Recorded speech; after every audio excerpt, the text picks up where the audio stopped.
A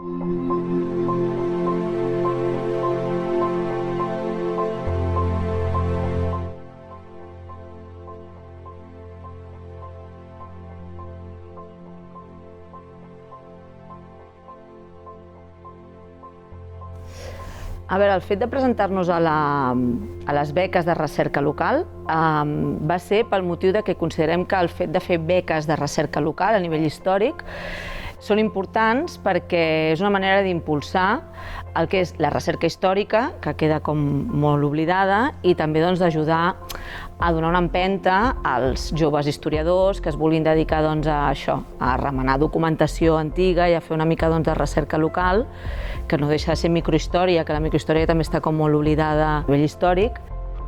I vam pensar que era molt bona iniciativa per part de l'Ajuntament aquestes beques i vam decidir presentar-nos per aquest motiu. En el cas dels quaderns ja és diferent. El tema dels quaderns ja va ser una proposta per part de l'Ajuntament.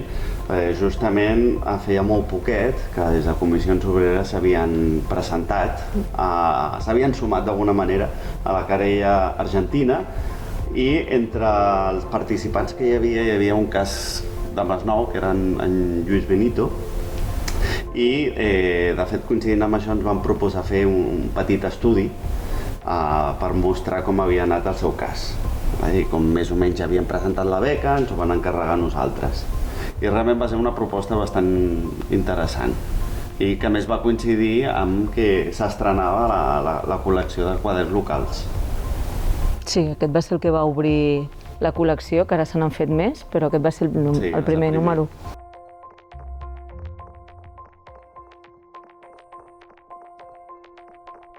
Precisament, en el cas de la primera beca, ja va començar la història quan encara estàvem estudiant Història de l'Art i de tant en tant anàvem a passejar pel cementiri de Masnou. Llavors ja veiem allà una signatura de Josep Llimona o de Frederic Marès i així ja ens cridava bastant. Llavors ja va venir després quan vam decidir presentar-nos a la beca per poder fer un estudi més profund sobre el cementiri i així poder-lo estudiar i sobretot difondre més àmpliament. I com a conseqüència de la primera va venir la segona beca, perquè lògicament en estar remenant tots els papers i la documentació de l'arxiu vam començar a veure que Bonaventura Bassegoda tenia molts edificis fets aquí a Masnou. Llavors això va ser una coseta que ens va quedar, la vam deixar aparcada i anys més tard ens van tornar a presentar a una nova beca, però ja centrada en l'obra arquitectònica d'en Bonaventura Bassegoda Amigo.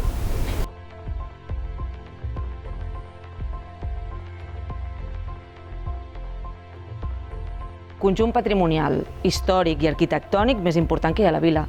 El que passa és que com que està en un cementiri i el cementiri té aquesta connotació una mica pejorativa, té aquesta significació que tots tenim una mica més subjectiva, doncs estava molt oblidat.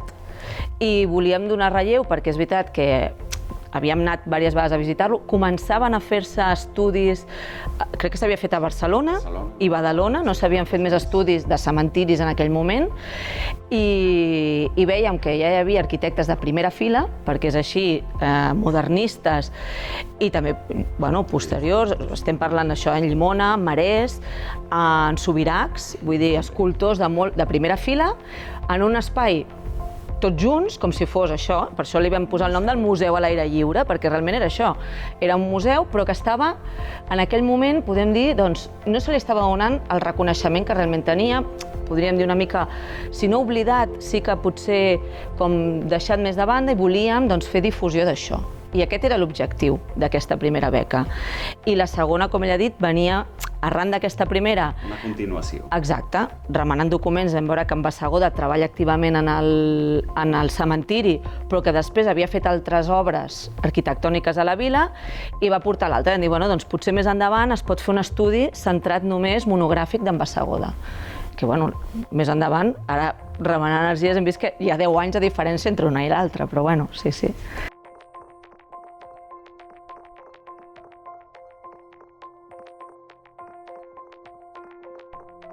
Principalment vam consultar el fons a l'arxiu municipal i vam revisar tots els plànols i documentació que tenien allà.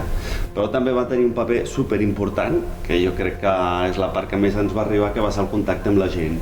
Perquè des de l'Ajuntament ens van permetre contactar amb propietaris de panteons o amb propietaris de casa i clar, vam tenir un tracte molt humà, ens van explicar sobretot temes més personals, temes de biografies i mica en mica fins i tot vam arribar a reconstruir arbres genealògics que els hi vam donar a la família i encantats. Clar, vam començar a trobar lligams entre famílies propietàries de panteons. I a partir d'aquí vam elaborar unes fitxes, descripcions, i mica en mica, no sé, ens va sortir això.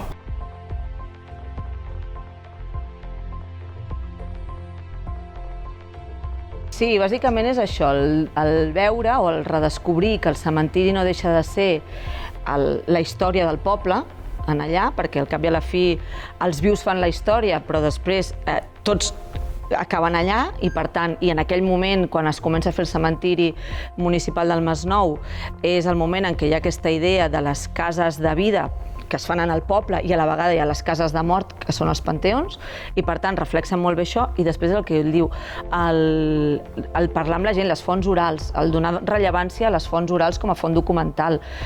Tu parles de les persones propietàries de panteons, que són els que... i també els renters, com a família vinculada de generacions en el cementiri. Bueno, això ens va donar... Sí, jo crec que és important donar-li relleu a això, i és una de les, potser dels objectius i del que vam aconseguir amb aquesta beca.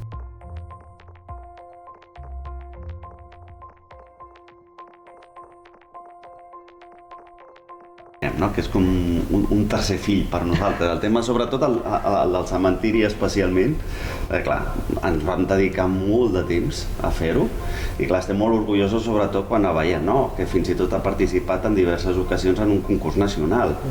Clar, allò que ho veus com una historieta d'estudiant, de passejar per allà, i clar, tu trobes que uns quants anys més tard té un reconeixement que en part o almenys un granet de sorra és gràcies a tu.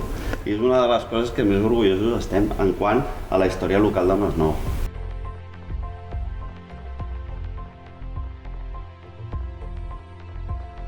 Que aquesta és la idea. Jo crec que la idea de les beques de recerca local, toquen temes molt diferents, tots vinculats a la vila, i és el que tu dius, cadascuna és una peça que totes acaben encaixant, que tot és un engranatge de la mateixa maquinària que no deixa de ser la història de la vila del Masnou vista des de molts punts de vista diferents.